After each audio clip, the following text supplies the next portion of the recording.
Hey, hey, hey, happy Monday. Come on in, pull up a chair. The Gaming Gang Dispatch is in the air.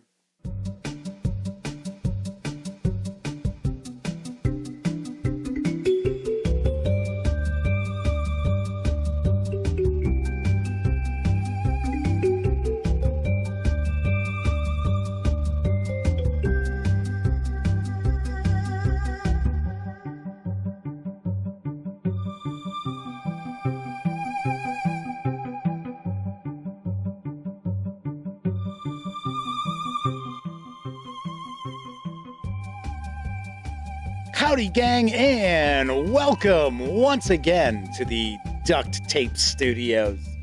I'm Jeff McAleer, your host, here at the Gaming Gang Dispatch, brought to you by, incredibly enough, thegaminggang.com, which I happen to be the founder and editor-in-chief. So welcome aboard. Tonight is Monday, March 13th, 2023. This is live stream 897. Yeah, we are rapidly closing in on episode 900 of the live streams.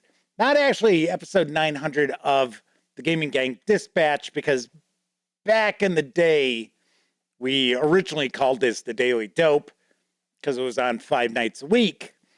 But still, that's why I always say live stream number. But I still think, I think this is something like 1,700 videos or something like that on the channel. There are a lot. I'll have to take a peek one of these days. Anyway, welcome aboard. If this is your first time joining me, as you've probably already noticed, certainly not all that serious around here. Nope. That's right, we're just hanging out, talking about the latest in tabletop games, and then taking a look at a tabletop game. And we are actually kicking off something special. It is the Pathfinder 2nd Edition Kingmaker Week here on the Dispatch all week long, which is 3 episodes. We're going to be diving on into all of these awesome releases for the Kingmaker Adventure Path from Paizo Inc. So tonight, we're going to be diving on into the 600 plus pages of the actual adventure itself, as well as a few goodies.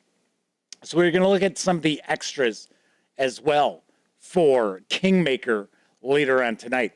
But as I pointed out, super casual around here. We are certainly not engaged in rocket surgery by any stretch of the imagination. So should also mention, if you are watching live because you want to see the first look and page through of Kingmaker, got to point out, we tackled the tabletop gaming news first around here. So it'll probably be about 35 minutes-ish before we dive on into Kingmaker. So if you're watching live, kick back, put your feet up, relax, enjoy yourself. Welcome aboard. Hopefully you're a subscriber, because you'll actually have something to keep you occupied if you'd like. But if you watch this 30 minutes or more after the stream has ended, well, there are going to be timestamps. So if you want to jump past the news, although we've got some cool news tonight, we always have cool news on the show. But if you want to jump past it, if you're impatient, you just gotta get to Kingmaker.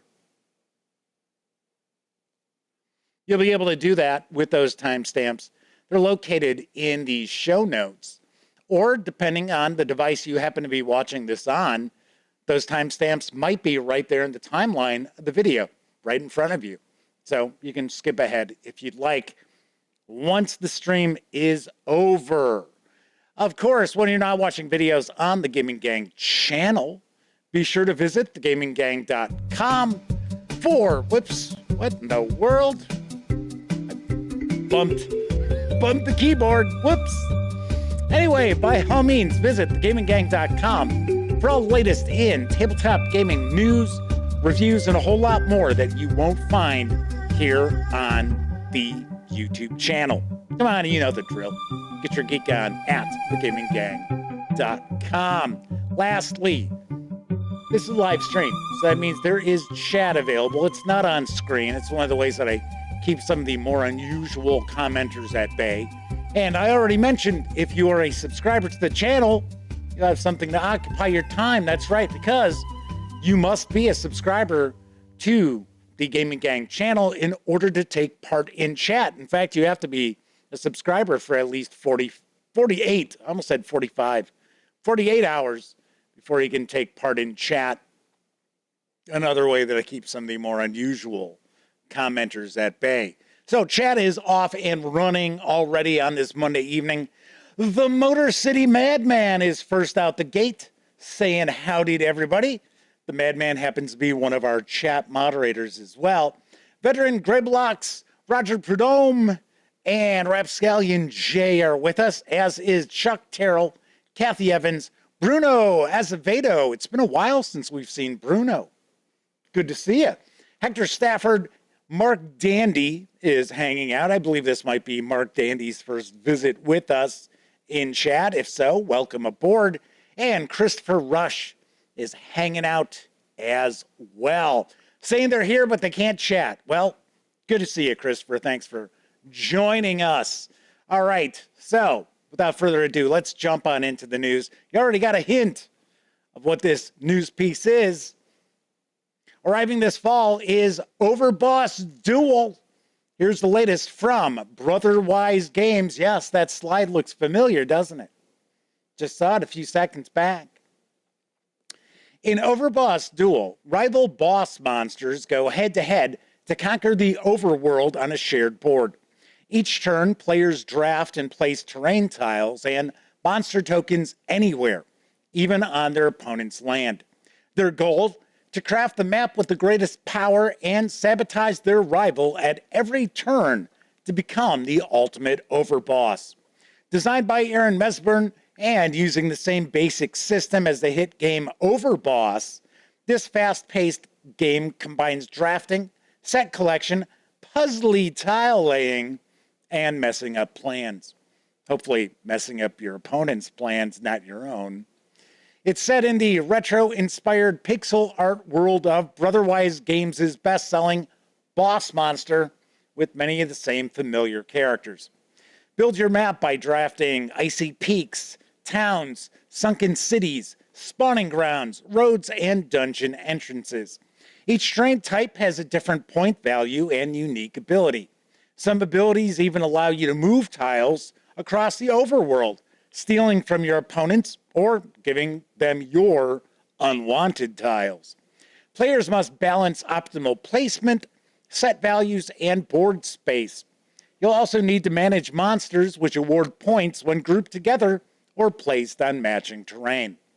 The game includes everything needed for a two-player game: over 65 terrain tiles, over 80 monster and hero tokens, one double-sided two-player board, a score pad, and more. Overboss Duel is for two players, ages 10 and up, plays in around 30 minutes. It's going to carry an MSRP of $29.95 when it arrives this September. So a bit of a ways off. I remember way back in the day, the Gaming Gang was one of the first outlets to review Boss Monster, and enjoyed it. Thought it was pretty cool. It was pretty unique. Had some kind of funny inside jokes and Easter eggs for people. So especially if they were familiar with video games of that era. So Brotherwise Games has really done a lot with that system, because you figure you've got Boss Monster, you've got various different expansions for that. You've got the Overboss, and then, of course, now you're going to see Overboss Duel coming this fall. And John Muscola and Kevin R. Smith are hanging with us in chat. Welcome aboard. On to the next news piece. Renegade Game Studios will be releasing a new edition of the classic Avalon Hill game Diplomacy It's coming this summer. Here's the deets.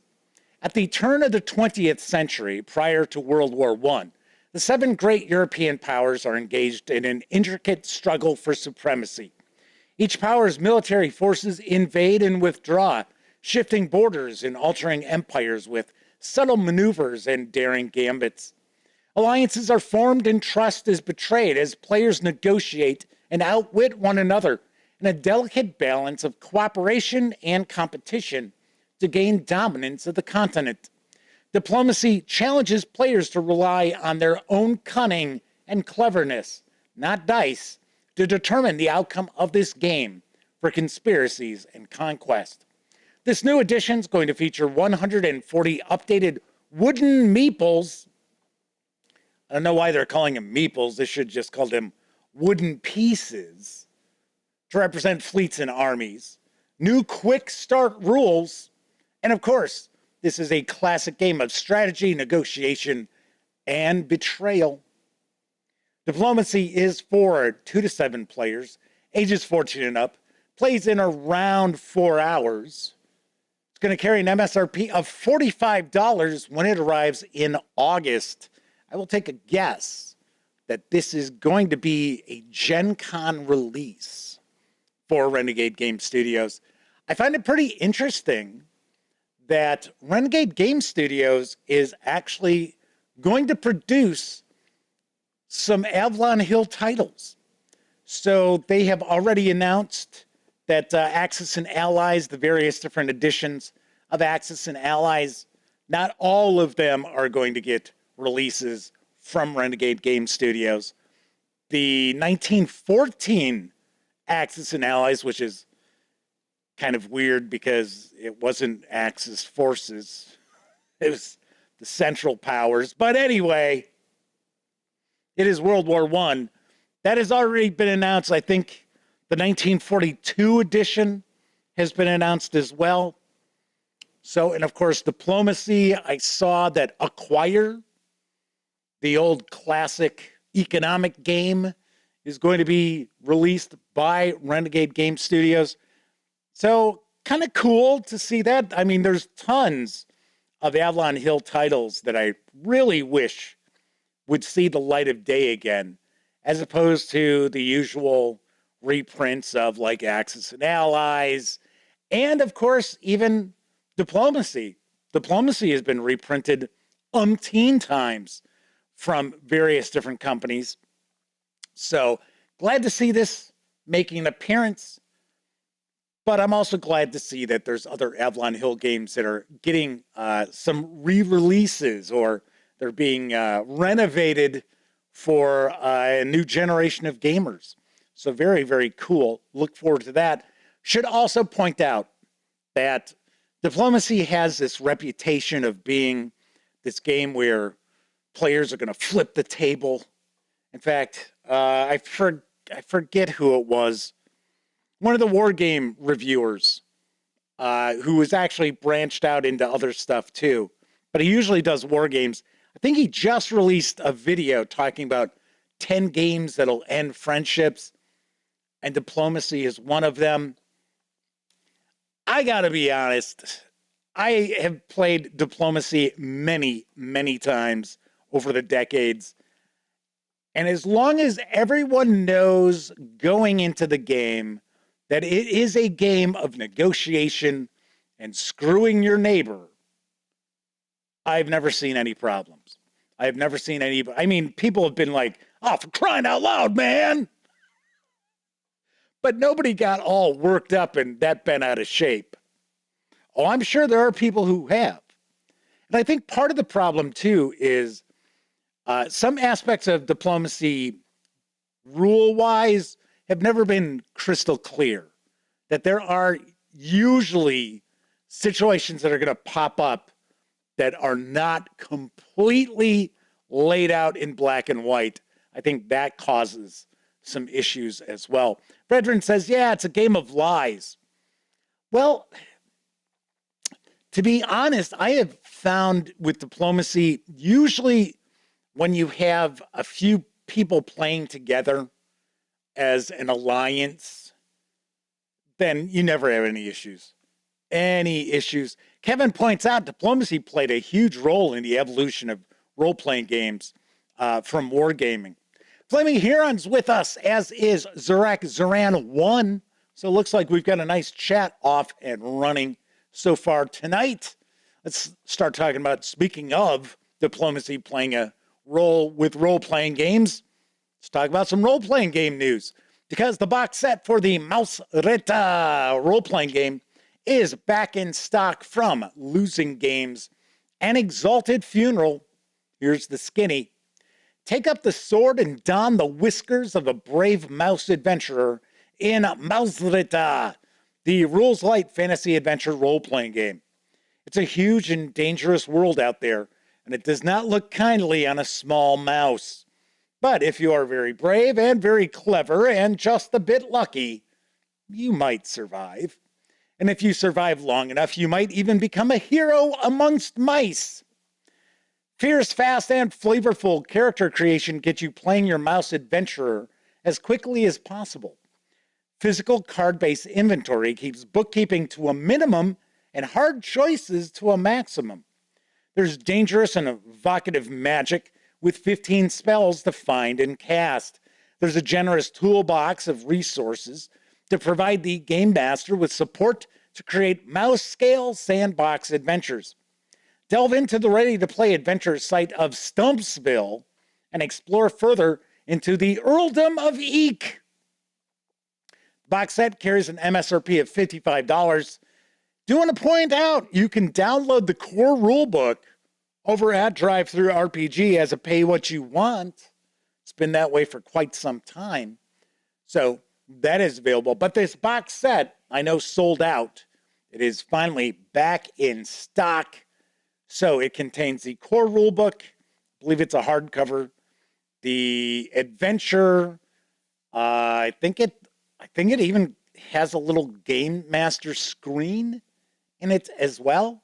So I have heard great things about Mausreta, or Mouse Ritter, however you'd like to pronounce it.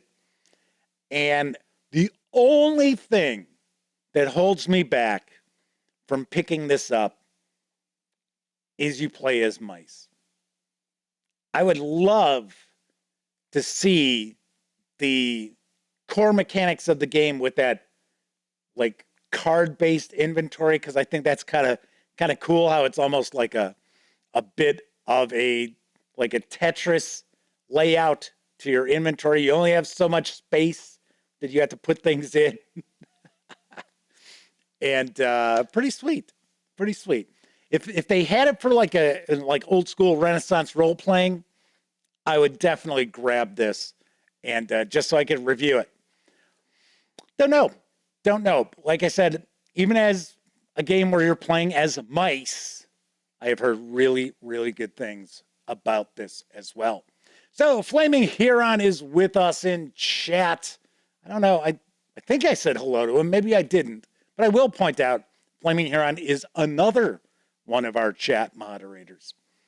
All right, now normally when we're taking a look at a product from a publisher, I normally don't include news from that publisher, but Paizo Inc. had a pretty big news piece because arriving later this year is Starfinder Enhanced, and I've got the scoop.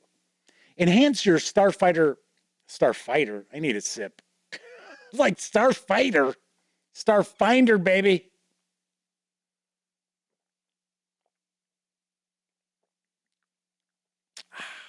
Much better. Enhance your Starfinder experience with this invaluable game resource covering all aspects of the Starfinder rules.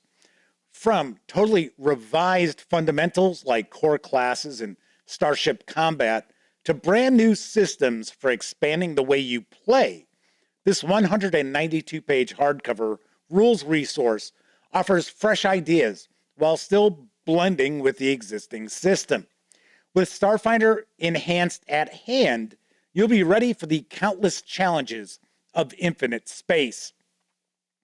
Starfinder Enhanced includes new versions of the Envoy, Solarian, Technomancer, and Witch Warper classes, all revised to make them more balanced and easier to play.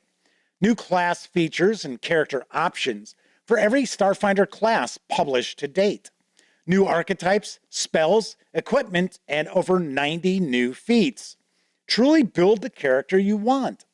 There's rules for scalable equipment, so you never have to trade in your trusty sidearm ever again. There are new subsystems for narrative starship combat, expanded creature companions, and new chances to spend resolve points for every character.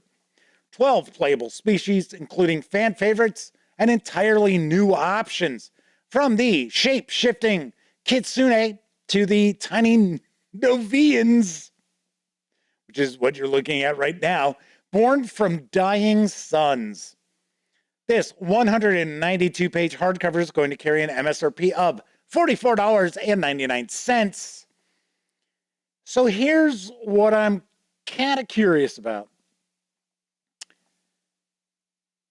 I have heard two different things. I've heard one, that this book comes out in October. I've also heard that pre-orders for this book will begin in October. So I don't know which is the fact. So as an example, I believe, if I remember correctly, Paizo themselves say pre-orders begin in October, but then I saw a distributor saying an exact release date in October. So I don't know. But this looks pretty cool, and fingers crossed, as long as I don't do anything that pisses off the folks at Paizo Inc. We should get an opportunity to take a look at this. So, Double Z1 asks if there's any news on my spider-infested monitor. No, the spider is still in there. It is still there. I tried a few different tricks that I saw online to try to draw it out. It is still there. I just saw it before the stream went live, and it must be about yay big. So it's a decent size. I don't see it on the screen right now at the moment, but I did record some stuff over the weekend, and yes, it was there, and yes, I saw it again. So I feel bad for it. But the thing is, I don't want to take my monitor apart and end up breaking it. So I don't know how it got in there. I don't know how to get it out of there. And I got to be very honest, I don't know how it's still alive. It's like, come on. Anyway, Rapscallion Chase says they can't recommend Mauseretta enough. Having both run the game and played in it, says it's a great sword and sorcery game. See, like I said, it's kind of like... Flaming Heron says, time for a name change. Duct Tape and Spider Infested Studios. Well, the funny thing is, I really don't have any duct tape anymore. There isn't any duct tape holding anything together. So, but it'd be weird, right? I mean, I've called it the Duct Tape Studios for years. So it'd be kind of weird. We'd be like, hey, welcome to Spider Infested Studios.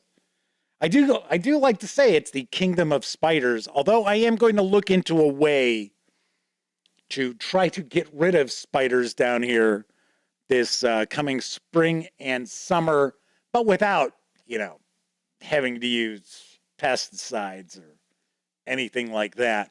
So we'll see. We'll see what happens. All right, on to my final news piece. Now available in print and PDF from Mongoose Publishing is the 2300 AD Vehicles of the Frontier. Here's the details on the source book. Vehicles are more than just transportation for people living on the far-flung worlds of the frontier. And in these pages, there are over 100 unique new designs, with everything from bicycles to main battle tanks, from bulldozers to combat walkers. Vehicles of the Frontier has a wide scope. Aliens make an appearance too, with a variety of vehicles for the Kafirs, Pentapods, Sung, and Ebers. There are also more options for designing and customizing vehicles, including catamaran hulls, cyclo cranes, low altitude vehicles, and articulated hulls for big tanks. More options for walkers are presented, along with a variety of new vehicular weapons. Vehicles of the Frontier supports the upcoming Invasion campaign, providing many vehicles involved on all sides of the looming war with the Kafirs. 2300 AD Vehicles of the Frontier in hardcover carries an MSRP of $49 or 99 cents, or you can grab the 120-page PDF over at Drive-Thru RPG for $24.99. So as we see, the famed 2300 AD Invasion campaign is on the horizon. I know that was very, very popular back in the day with GDW. So we are going to see a new edition of that, just like we saw, is it Project Bayern? I think it's Project Bayern. We saw a new edition of that from Mongoose Publishing as well.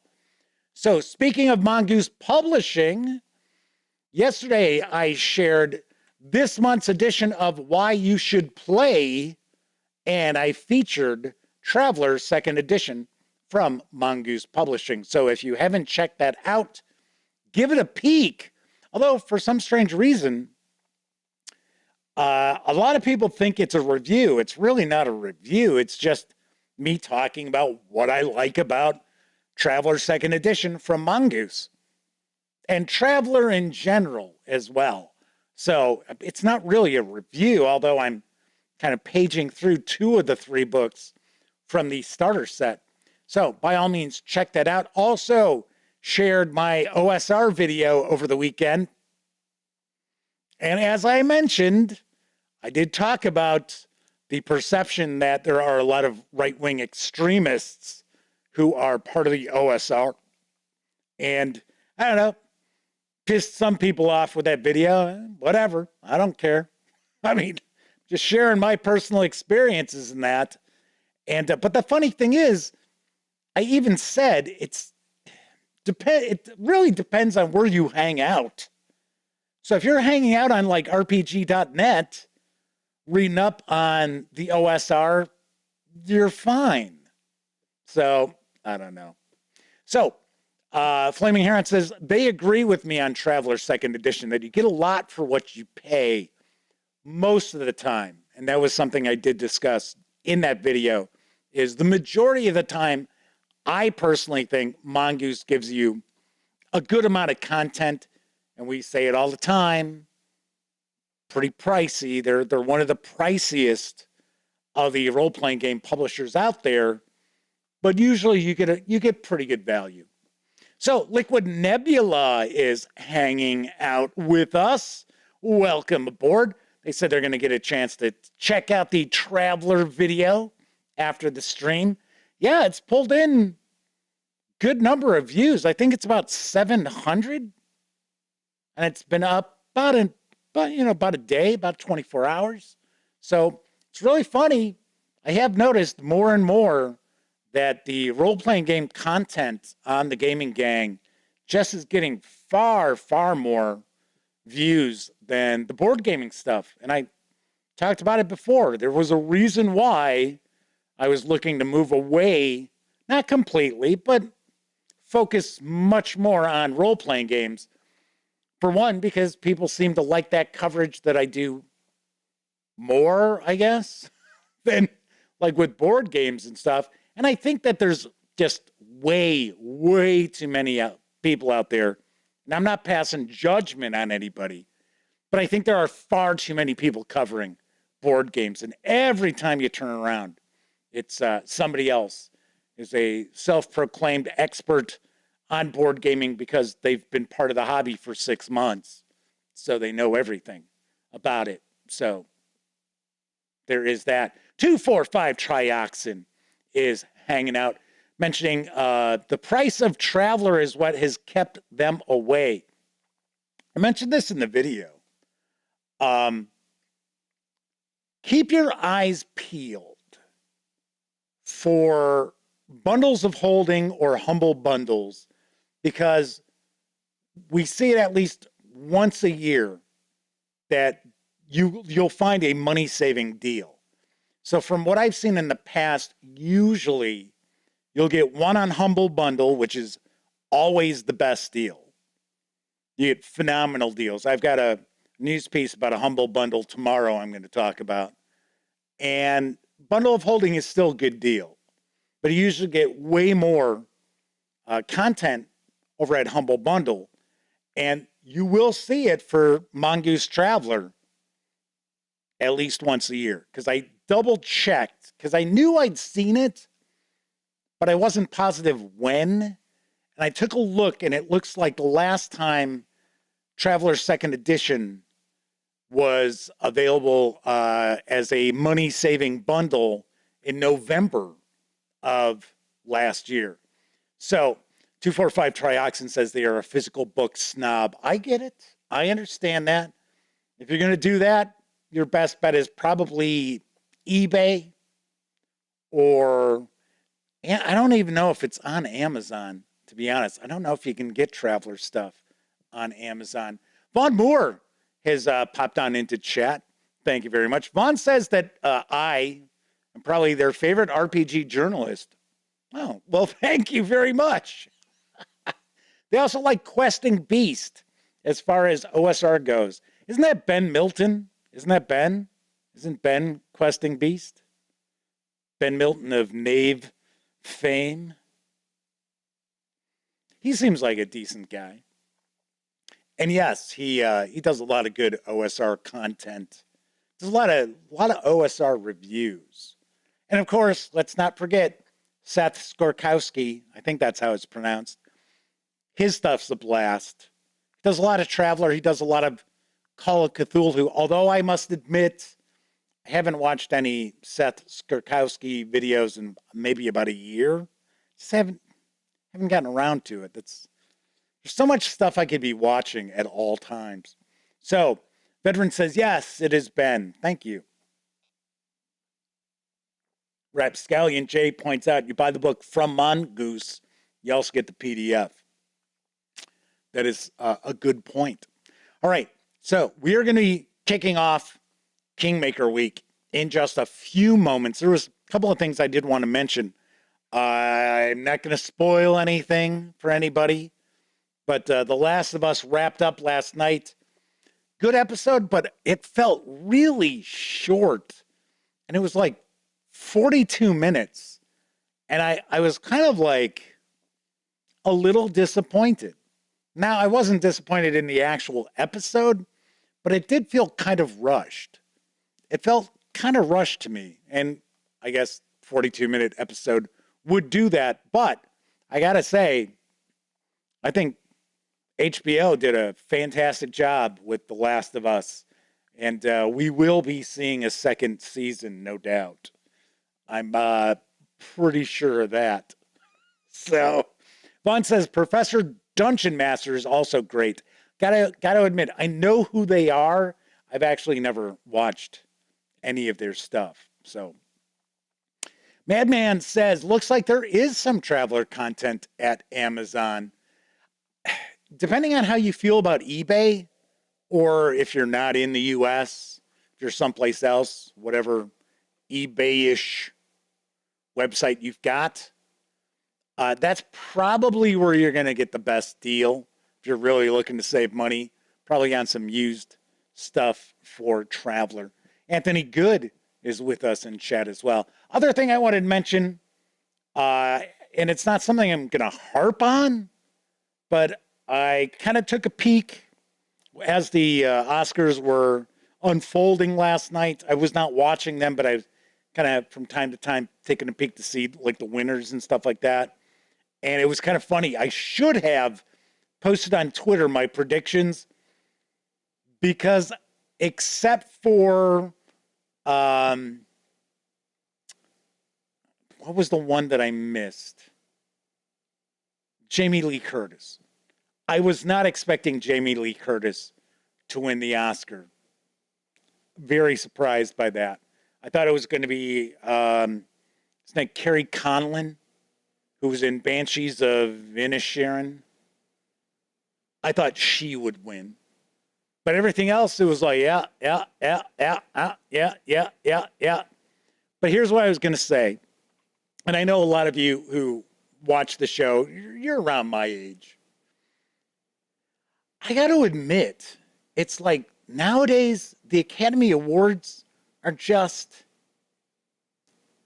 when you see like the movies that win Picture of the Year, it's kind of like I saw Everything Everywhere All at Once. I liked it. I was entertained by it. Did I think it was like Picture of the Year? No. But then again, the movies that I saw that were up for the Academy Award was also nothing I would think, wow, that's going to win an Oscar. I mean, I was entertained by many of them, but it was kind of funny. In fact, I was talking to my dad about this over dinner tonight, and I said, I remember as a kid, you would see movies win, Best Picture, and it was like, wow, yeah. Or even as a teenager, I would see films where it'd be like, oh yeah, I can see that. I mean, there were movies like French Connection, Godfather 2. You also had films along Ordinary People. I thought Ordinary People was just fabulous. Love that movie. I think that won in 1980. But there were movies that were like, even on Golden Pond. I mean, movies that were like, that stood out, right? One Flew Over the Cuckoo's Nest. Wow. Now it's sort of like, and they even extended it out to like 10 nominees. I don't know. So Kevin says, it's kind of funny that TV shows have gotten so long that something about the commercial-free length of an old primetime show is considered short and rushed. Yeah, you're right. Yeah. Because it would have, if it was an hour-long show on network television, I think that was 42 minutes, if I remember right. Fleming here says, say it, Jeff, they're shit. No, I'm not saying that. I'm not implying that either. I mean, there were good movies. All Quiet on the Western Front, I think, is excellent. Is it something I'd be like, wow, that is, Picture of the Year? No, especially since it's a remake of a movie, which is a remake of a movie, which is a novel. So it isn't as if it's like, wow, this is something we've never seen before. But still, it's an excellent film. I don't know. Just weird. Just kind of strange. And people say it all the time, they don't make movies like they used to. They don't. They really don't. The other thing, too, is a movie wins Picture of the Year, and then 2 years later, you're like, I don't remember it. What won in 2021? I don't know, 12 Years a Slave? Is that it? Is that what won? I don't know. Flaming Heron says, well, that's sort of what I meant. Nothing original and innovative. So Kevin says they wonder if movies are just so homogenized that these days nothing stands out. Yeah. So, kind of. So Martin 7W, welcome aboard. I believe this is a first-time visit for Martin. Says, watch the SISU trailer coming this year. Kevin says, old episodes of Babylon 5 were 44 minutes without commercials. Just finally finished rewatching the remaster, so they know that. Nice. Very nice. I never got into Babylon 5. I've heard really good things. I know. I think I watched on and off the first season, and I was just like, Like most syndicated science fiction shows, you had to get past that first season. They have to live beyond that first season, and then they're usually pretty damn good. All right, so we're going to jump on into Pathfinder 2E Kingmaker in just a couple of moments. But first, I think it's time for a brief intermission.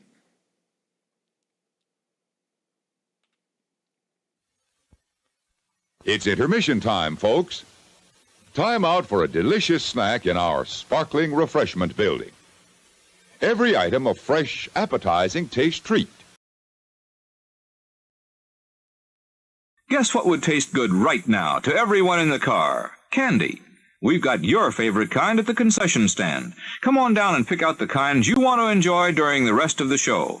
Be sure to get plenty because everyone likes candy, and our big variety is chosen to please everybody's taste.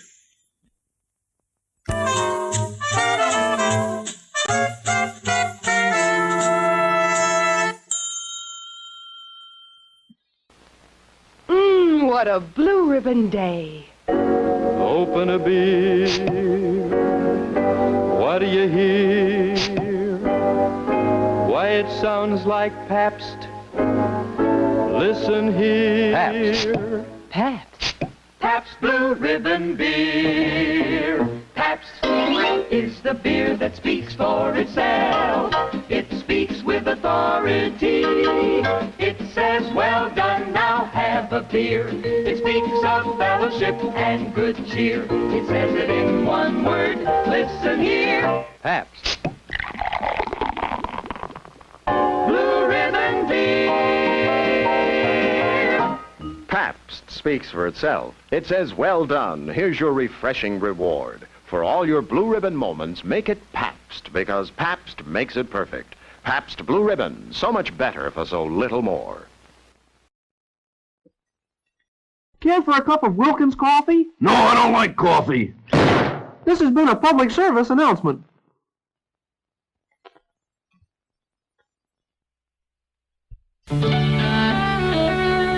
Each word you gotta know. Won't you with me everywhere I go? Each worm, I'm telling you true. Each worm, I love you. Each worm, I love you. Right up and down on the inchworm from Romper Room.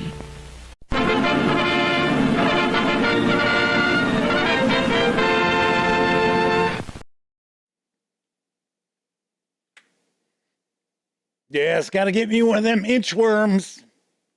Funny enough, I remember seeing those.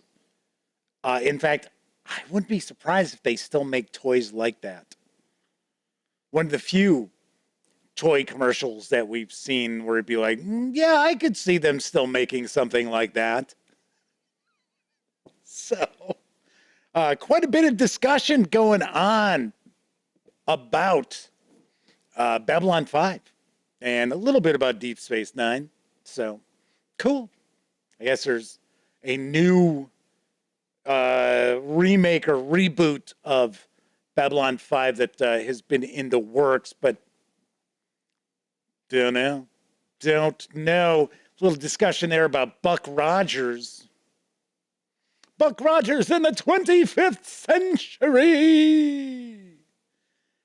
If I remember correctly, and I could be wrong, but I thought Buck Rogers came before Flash Gordon. Now, I might be absolutely wrong here, but I thought it did. Because I know Buck Rogers is it's originally from the 30s, I think. So, Flaming Aaron says they were just singing the Inchworm song. That was so early 70s, wasn't it? That commercial was just so early 1970s. All right, so without further ado, let's kick off our Pathfinder 2E Kingmaker week, because I'm going to be taking a look at the core adventure tonight. Yes, that's right. It is Pathfinder Kingmaker from Paizo Inc. It's written by Stephen T. Helt, Tim Hitchcock, James Jacobs, Ron Lundeen, Rob McCreary, Jason Nelson, Richard Pett, Tom Phillips, Neil Spicer, and Greg A. Vaughn. There isn't a single woman who was a writer on this? That's a little strange. The 640-page hardcover carries an MSRP of $99.99, or you can grab just the PDF alone for $49.99.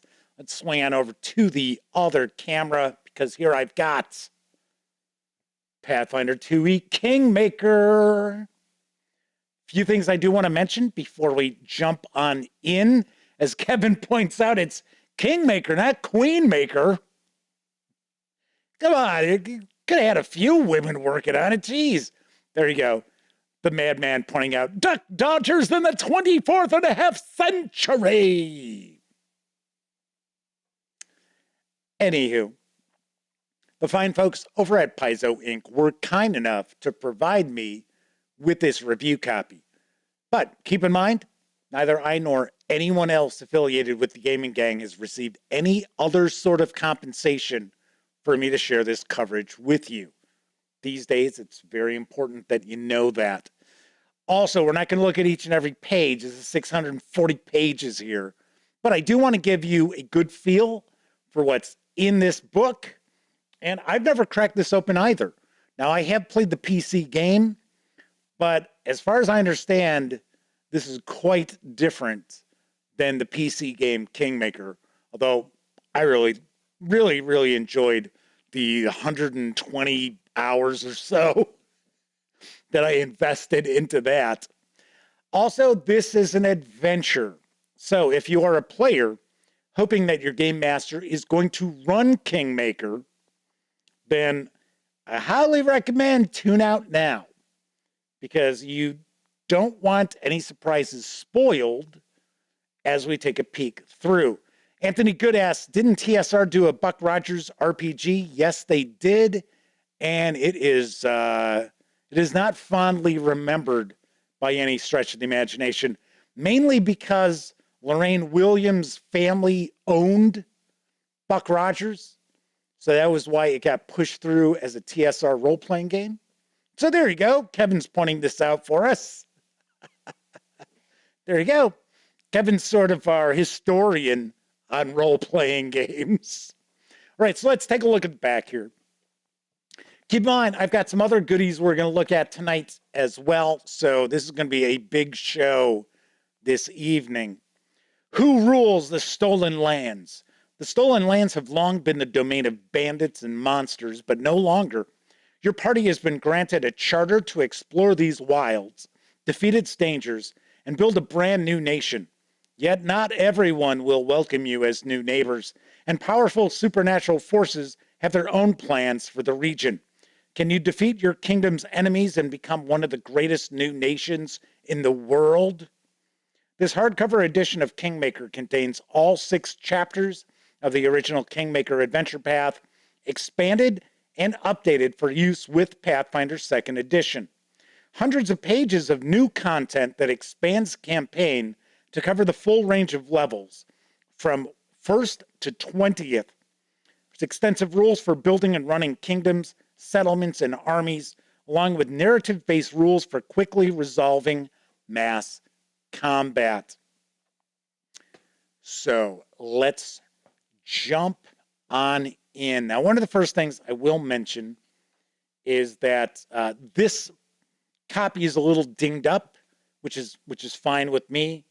I have absolutely no issue with that. Seeing it's a review copy, I would certainly prefer that I'm the guy getting some banged up copy of the book as opposed to somebody who's spending $99.99. So something else to mention too, as far as that price tag, keep in mind, this is a 6-part adventure. So originally for 1st edition, this came out in 6 chapters. And these days, 1 chapter of an adventure path for Pathfinder runs $26.99. And they clock in Right now, they're clocking in about 94, 96 pages. So you're actually getting a pretty decent deal. Okay, so we're going to jump on in here. Once again, as I mentioned, we are not going to be looking at each and every page, but want to get a good feel for this. William Helhesias is with us. So welcome, William. Good to see you back. So it says, for generations, the stolen lands have spanned the southern border, I should say, of Bravoy. Many attempts have been made to settle them, but to date, none have succeeded, making these 35,000 square miles of wilderness the largest swath of unclaimed land in the entire river kingdoms. As tensions mount in Bravoy, one of Roslin's sword lords hopes to change that fact. She plans to issue charters to several groups of adventurers, sending them south into these stolen lands to reopen old trade routes and defeat the bandits and monsters who have made them too dangerous to use. By sending free agents south, the sword lord of Roslin hopes to create new allies without sacrificing her own position of power in Bravoy. Yet as most complex and brilliant plans, the future holds plenty of opportunities for disaster. So we get a campaign synopsis, our character creation, got some ancestries, talking about classes.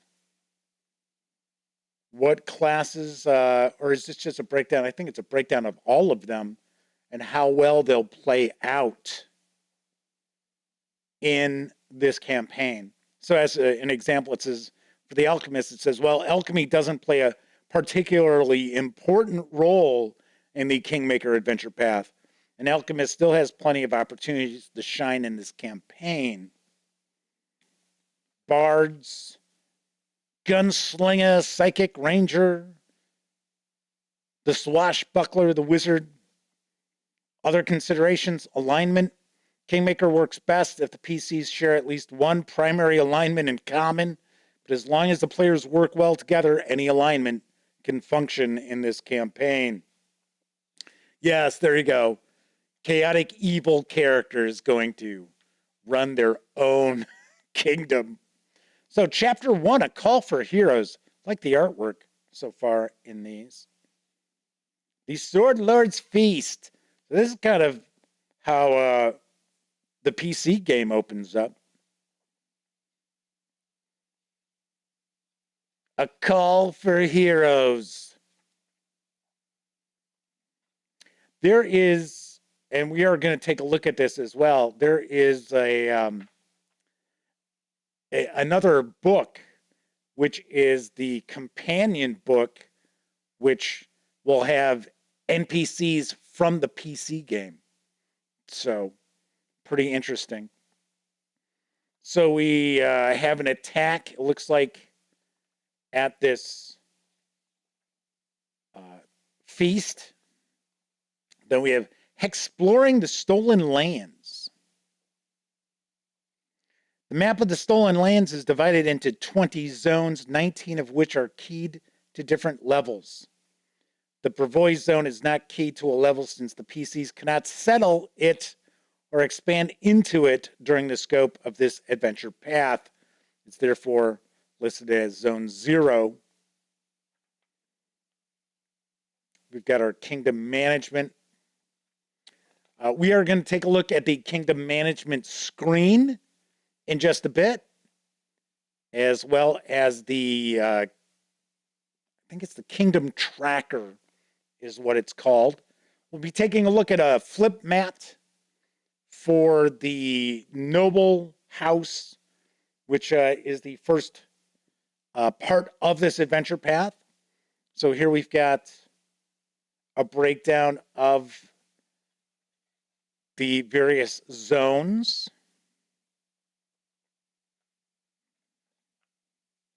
So of course, this is a first edition Pathfinder adventure that has now been statted and updated for second edition. So this is not just the first edition adventure recycled. There's, as far as I understand, there's hundreds of pages of new content, actually. So there's some discussion about Dallas. And who shot JR? William says it was Barbara Eden. I've met Barbara Eden. She was actually really nice. I met her on a flight one time. Forget where I was flying to. But she used to live, if I remember right, she lived in Chicago for a while. All right, so we've got Into the Wild here. So it looks like we've got pretty much a hex crawl starting this off. So these are all hex encounters.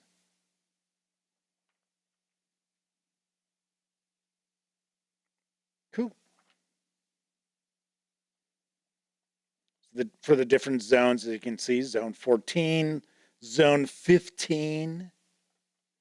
Anthony says that they think Paizo's got the coolest page borders. I always like these two. I think it's pretty cool. And from what we're seeing here, I'm definitely digging the artwork. I know I say it quite often, but I like second edition's artwork more than first edition. It doesn't have such a cartoonish style to it. It's Chief Sootscale, the Kobold. Man says, wasn't it Dick Cheney that shot JR? Yeah, when they went hunting. I think they were hunting quail down in Texas.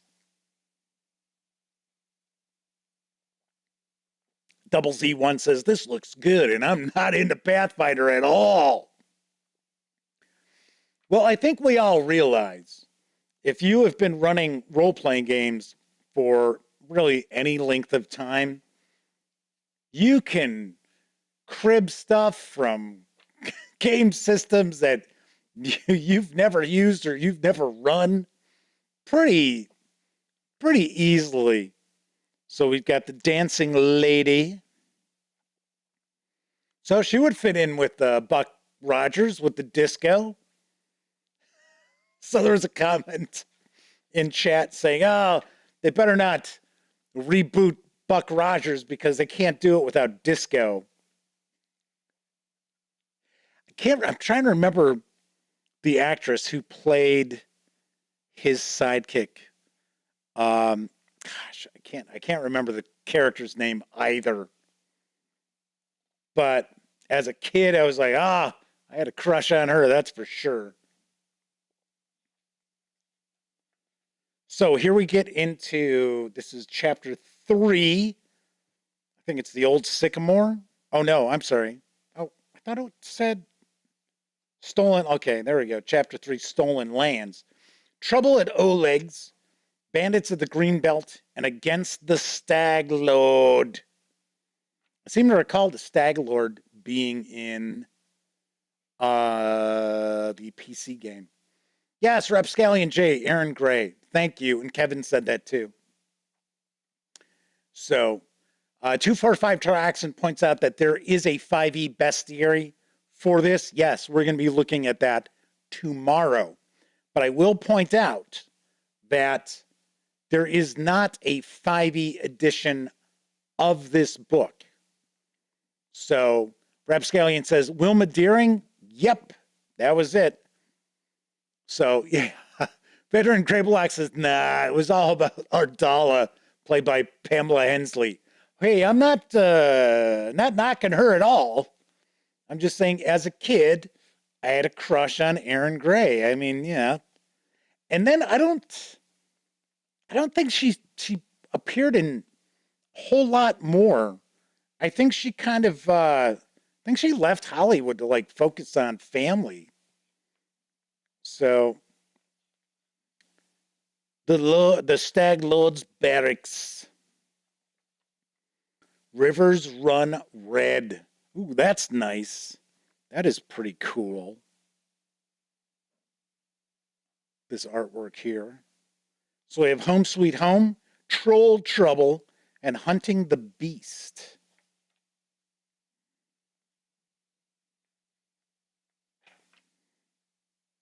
Got another kobold. It's Paizo. I know, I say it all the time. I like the character designs for the kobolds in Pathfinder. I like the goblins too, but I think the kobolds are my favorites.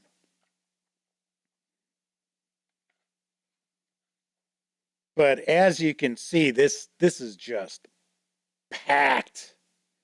Okay, so that is some sort of possessed owl bear. It's like, whoa. That is looking creepy. Then we have Cult of the Bloom.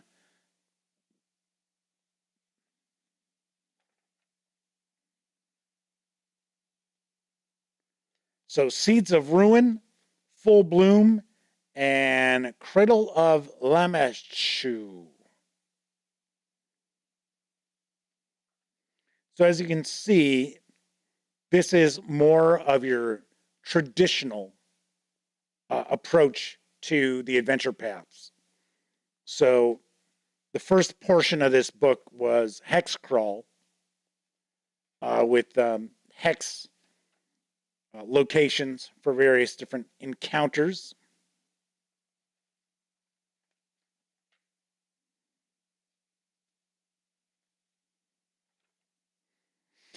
The Varnhold Vanishing. So we got 4 parts in this. So now you figure we've gone pretty far through this book, and it looks like your characters are probably 7th level at this point. There is a lot. So Rapscallion Jace says, the origins of Birdman. And Kevin Smith says, can't call him Hawkman. DC owns that. How about just Hawk? So Double Z1 is asking, do I think Paizo, and chat too, I'm sure, if Paizo's going to release Crimson Throne again too? I don't know. Supposedly Kingmaker is their most popular adventure ever. William says they had a crush on Maud. Hopefully you mean Maud Adams, the actress, not B. Arthur. Who was Maud?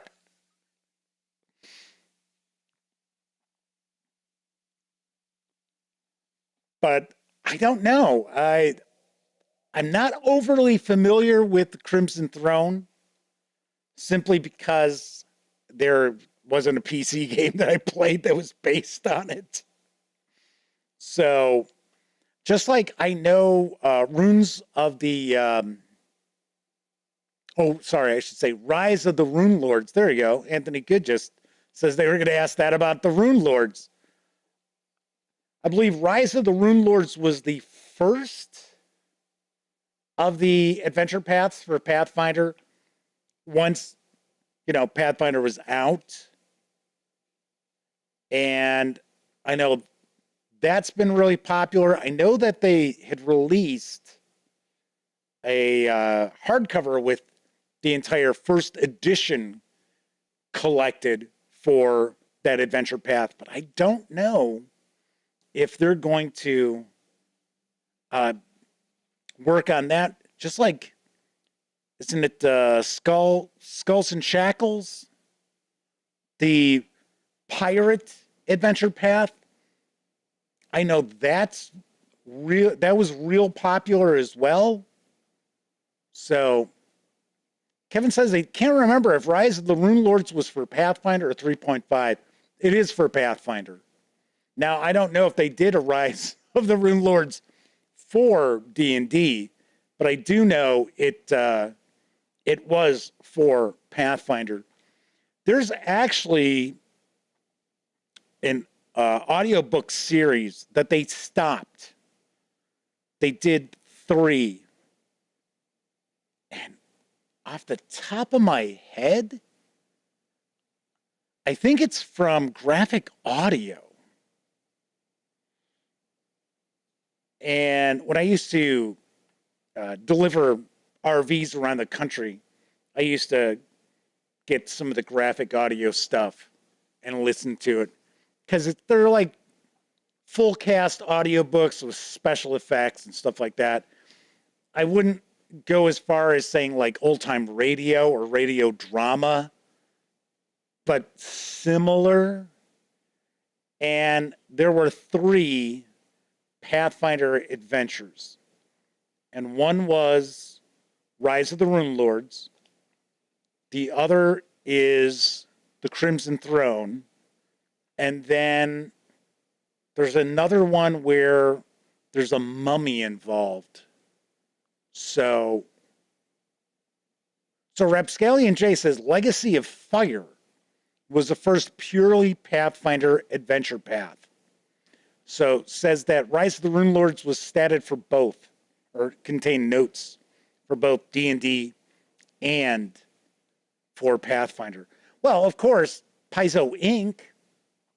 I mean, they owned Dragon Magazine and Dungeon Magazine. They operated it, and that's where we started to see the adventure paths show up. So I know there's a couple of really well-remembered adventure paths that Paizo did for D&D. And they're very extensive, if I remember correctly. I think for both of them, they ran like 12 issues, something like that. Now, I'm just kind of, I don't know, like, exactly, simply because I really didn't follow Paizo or D&D at that point in time. So I've just heard these things over the years. So if I remember correctly, there were a couple of adventure paths, and they called them adventure paths. And they were from Paizo. So Kevin says, I was thinking it was their first ever adventure path, and Wizards of the Coast was still on 3.5 when Paizo lost Dungeon Magazine. I don't know. I have no idea. I'm not sure who had Dragon and Dungeon at the end. I don't know who their publishers were. I had thought it had been Paizo, but I guess it wasn't. So, all right. So we are in chapter 8 here. The Rushlight Treachery. This is the War of the River Kings. We have Behind Enemy Lines. The Ghost of White Rose.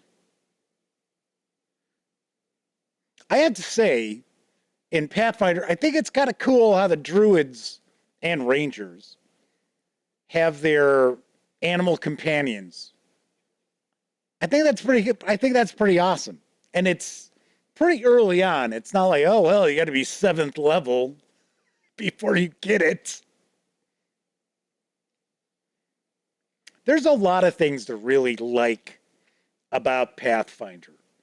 And I say it time and time again that if you're looking for a fantasy role-playing game that's going to have so many options for customizing your character, it's going to blow your mind, that's Pathfinder.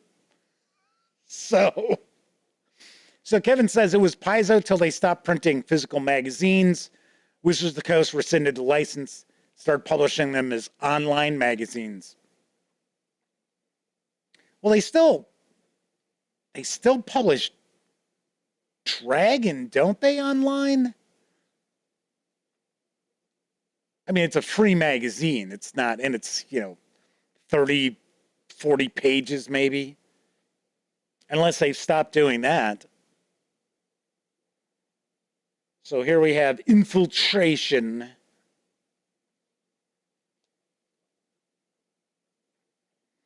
Gotta say, the artwork is very impressive.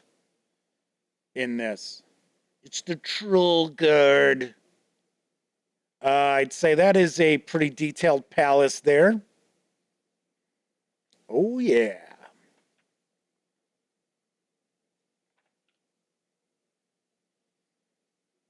Oh, we've got a Naga there. Chapter 9, They Lurk Below. That's cool. So we have Threshold of Dread and the Death of Fear. So now we're going to be approaching 17th level in these. Flaming Herons are pretty much always good releases by Paizo. Can't complain about lack of content. No. I will say that, you know, sometimes the adventures are a little hit or miss, but you've got new content every month, and not only with the adventure paths, but also with the various different digital releases as well. A lot of times you'll have standalone adventures that'll come out. So there's always something cooking. It's not like Wizards of the Coast where, well, I guess now at least we are seeing far more content released for D&D, but for years it was you maybe got 2 adventure books in a year, maybe. So here we have chapter 10, Sound of 1,000 Screams. A month of destruction, 1,000 breaths, house at the edge of time. So it looks like this is going to be our finale here.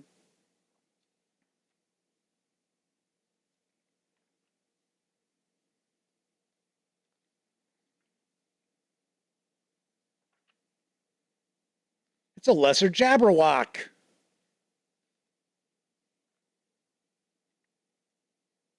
So then we've got a map of 1,000 breaths. And as you can see, we've got stat blocks throughout for the various creatures and NPCs. Personally, that's how I like my adventures to be presented. And I got used to this with Call of Cthulhu, where Call of Cthulhu normally, the sort of house style for Chaosium adventures would be you would get stat blocks for creatures and NPCs and things like that when you would need them, and then they would be repeated at the back of the book. And I know there are people who would say, oh, yeah, that's just wasting pages. I never looked at it that way. I always found it to be very convenient for me. And that's what we're seeing here. And then I'm going to take a guess. Once again, I have not looked at this. This is the first time I've had an opportunity to take a peek at any of this. I believe we should probably end up with a bestiary, because I know we've got the 5e bestiary. There's also a first edition bestiary. We're going to take a peek at that on Wednesday. Okay, so I guess we weren't at the end, because here we've got more. I would say by this point in time, your characters are probably level 20. Curse of the Lantern King. So we had a couple of parts with this, A Broken Apology and the Lantern Kingdom.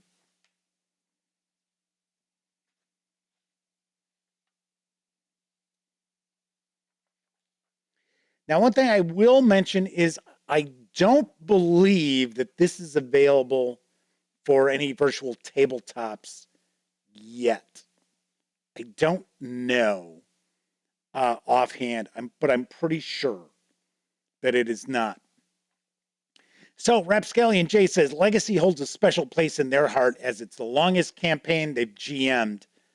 That and the fear instilled in their players with Pugwumpies.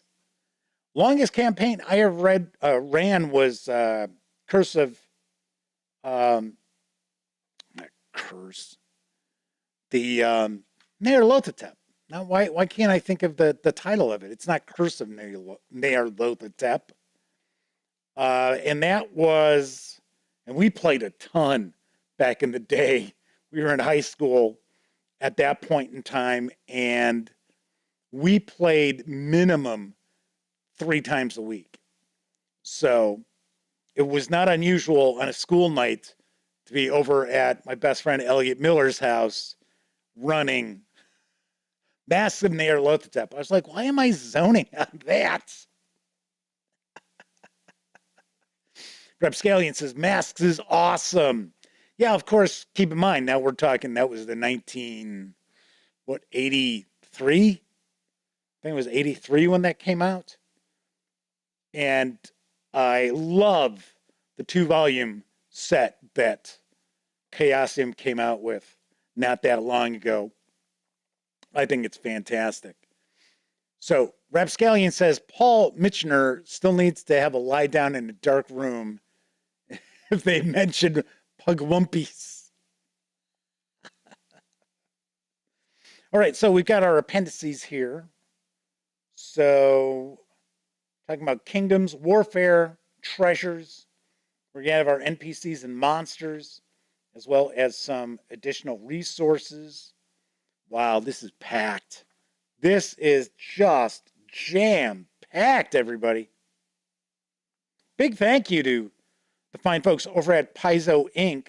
for sending all this stuff along, because this is not something they normally do with me, is send, like, as an example, we're also going to be taking a look at the Ruby Phoenix adventure path, which came out as a hardcover book. And normally, I wouldn't get something like that, because what they'll normally do with Paizo is they'll send out stuff that's part of the subscription. So what they've done is they've got me subscribed to Pathfinder and Starfinder. So it just makes life easier for them shipping things out. So, of course, obviously enough, the Kingmaker releases were not part of that, nor would the Ruby Phoenix adventure path, which when that came out, things were still kind of hit or miss with Paizo. Things would show up for review, like, and I've mentioned this before, that one chapter of an adventure path would arrive, like the first chapter, and then the last chapter would show up months later and nothing in between. And thankfully, my contacts with Paizo, we were able to tighten things up. So, month in, month out, you're going to see all the latest releases for Pathfinder and Starfinder. So, like I said, big thank you to the fine folks over at Paizo Inc. for sending this along, because this is really cool. So here we've got, our bestiary. So it looks like these are our NPCs and monsters.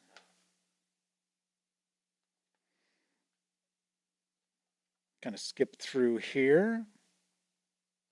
Yes, I remember this NPC in the PC game.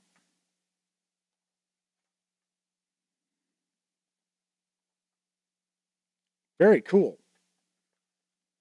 All right, and then, okay, what do we got here? So quest index, this is kind of cool. So Rapscallion Chase says they'd subscribe to Pathfinder, but the shipping is currently $70 to where they live. So I always talk about how you can keep your eyes peeled and you can get really good deals with Pathfinder and Starfinder as far as bundles.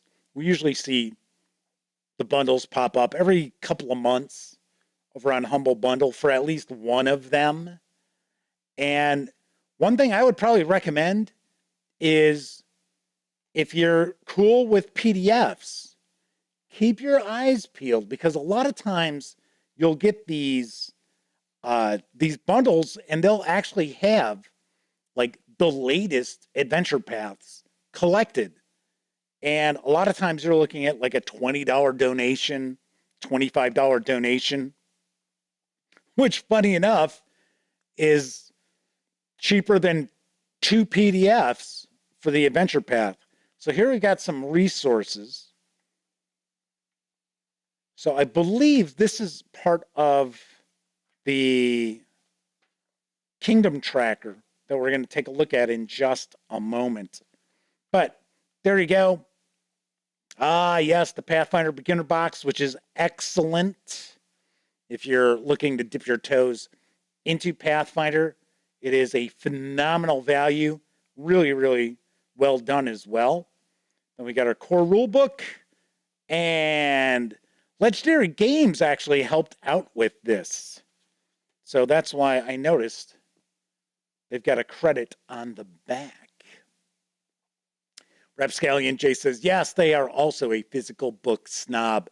I get you. I understand. I'm with you. Myself, personally, I like to have both. I like to have the book handy for me to be able to just read, especially like when I'm, waiting in a waiting room or something like that for whatever reason. But then I also like to have the PDF because I tend to run games from the PDF as opposed to a physical book. So as I mentioned, we are going to dive on in and take a look at some of the extra goodies that we've got for Pathfinder Kingmaker. I told you this is a big show tonight, although this is not going to take that long. So first we're going to take a look at the flip mat, the Noble Manor multi-pack. I believe we've got a couple in here. Now, this carries an MSRP of $29.99. You can get the PDF for $9.99. So Flaming Heron says, I just print out my PDFs, saves on the costs since they have a printer and that they really don't use, and ink is rather cheap. All right, so let's see what we've got here. So, yep, looks like we've got two. Take a look at the first one here. So we've got our two sides.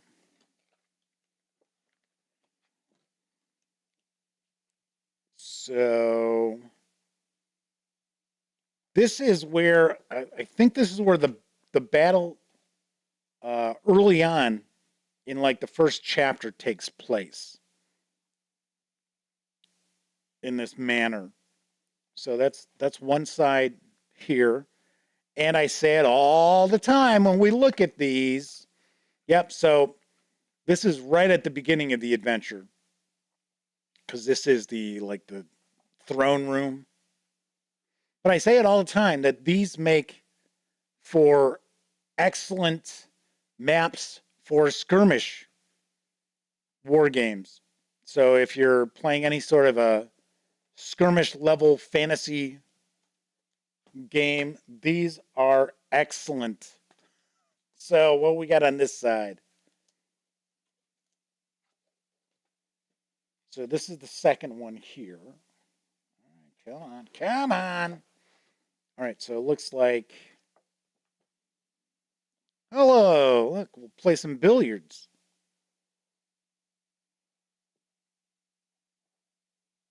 So these may connect together, each of those sides. And then on this side,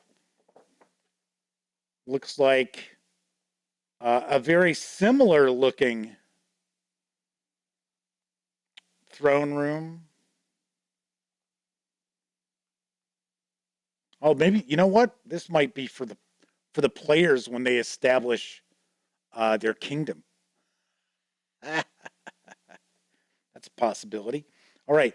So once again, these are the two, I should say, flip mats from the Noble Manor multi-pack. So we've got that. Okay, next up, I had mentioned we're going to take a look at the Kingdom Management Screen. All right, come on. There we go. Let's get the shrink off of this. So I'm going to take a guess. This is like a Game Master screen, except it's focused on your domain management. So on the outside of it, it's like we've got a hex map, and this carries an MSRP of $24.99. You can get the PDF for $9.99. So yes, so that is the outside of it. Nice and thick. So for the actual screen, we've got Kingdom Advancement, Random Kingdom Events, Milestone Experience Points, Kingdom Size, Settlement Types, Kingdom Skills, Key Abilities and Activities, activities listed by step, Basic Armies, Army Activities. Looks like we've got kind of a combat breakdown for each step, Army conditions as well. So we've got, as an example, we've got concealed, engaged, outflanked, routed, shaken, weary. So these are the 4 panels for the Kingdom Management Screen. Then we've got the Kingdom Tracker. This is also $24.99, and you can get the PDF for $9.99. And I've got to be honest, just taking a look at this, I don't know why this is $24.99. So it looks like we've got some sort of, we've got the grid here. This is the urban grid where we put the various different buildings in that. Okay, so it's only one side on that. Thought maybe it'd be dual-sided. So it looks like we saw this information in one of the appendices, because we've got the kingdom name, skills for the kingdom, settlements, relations with other nations or neighbors, events, the artwork from the cover of the adventure path. Yeah, see, we saw these 1-lot buildings, 2-lot buildings, 4-lot buildings. So we've got tavern dive, tavern popular. So you're saying a dive tavern can't be popular? We've got hospitals, lumber yards, world-class taverns, theaters, museums, castles, cathedrals, stockyards, palace, university, waterfronts. Nice. Oh, we got another owlbear. And the urban grid here that we just saw the pullout for. Quick reference as well. Rapscallion J is rocking on out. Good to see you, Rapscallion J. Thanks for hanging out with us tonight. Here's our Army quick reference, which we also saw on the screen on the Kingdom Management screen. All right, and then we've got our open game license here. So that is the Kingdom Tracker. So there you have our peek at some of the extras that are available for the Pathfinder 2nd Edition Kingmaker Adventure Path, which we are featuring all week long here on the Gaming Gang Dispatch. Very, very nice. Of course, I will have a review in the relatively near future. So, very nice. Sweet. All right, so let's swing on over to the other camera here. So it looks like my mouse is...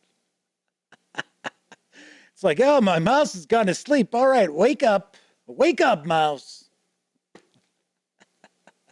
So once again, the Pathfinder 2nd Edition Kingmaker hardcover carries an MSRP of $99.99, or you can grab just the PDF alone for $49.99.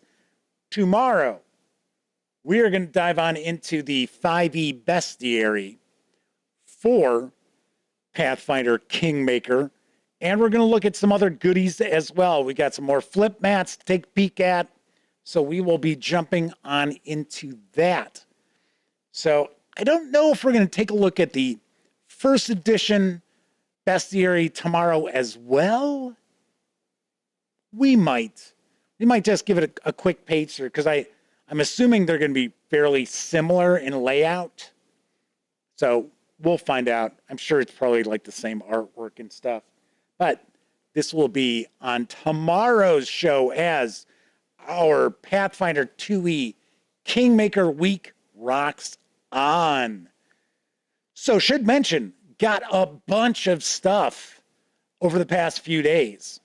So next week, I am going to be going to GaryCon, so no episode on Wednesday. I'm up in the air if there's going to be an episode on Tuesday or not. So because next Monday will be episode 900, so I'm thinking I might just do a show on Monday, take the rest of the week off, and then we'll start up with 901 after I get back from GaryCon.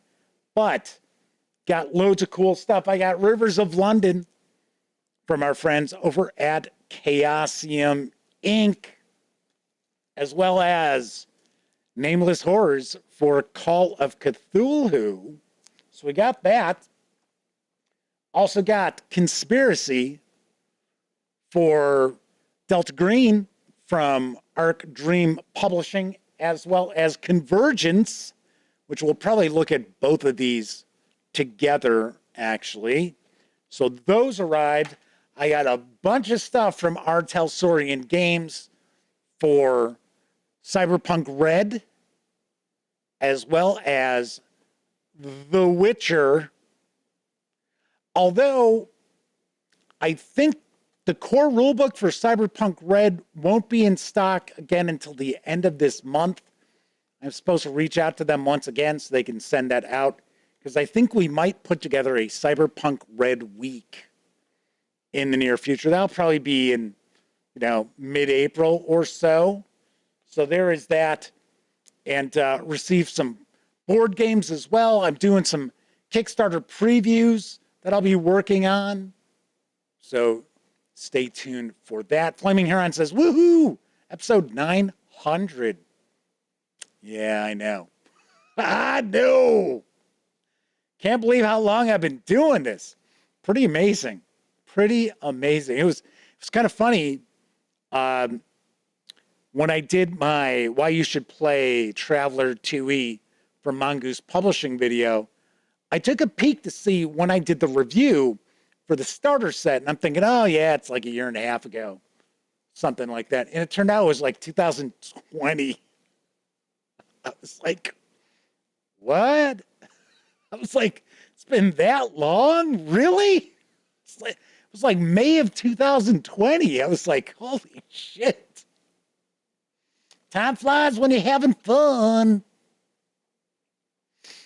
All righty. So, thank you very much if you were watching live tonight.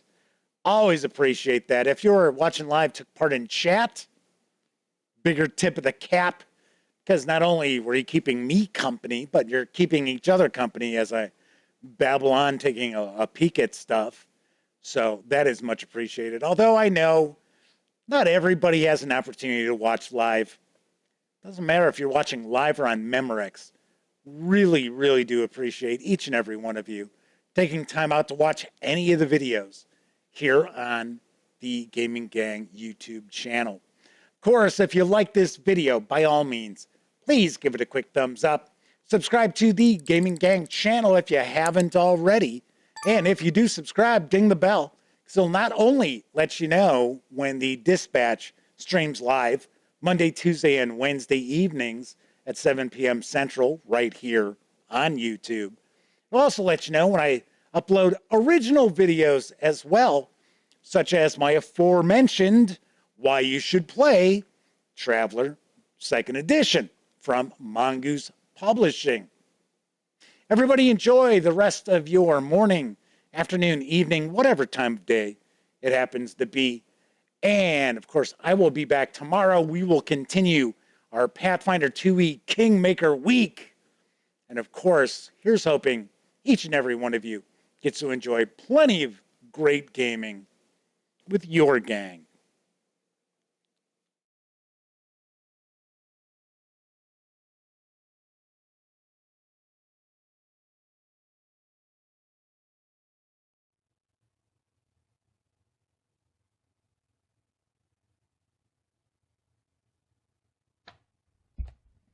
Oh, hey, you're still here. That's okay. You don't have to leave just yet. In fact, why don't you subscribe to the Gaming Gang channel right here, or take a peek at the latest live stream, or even find out what YouTube recommends you check out from the channel. And of course, I'm Jeff McAleer. Thanks again for watching.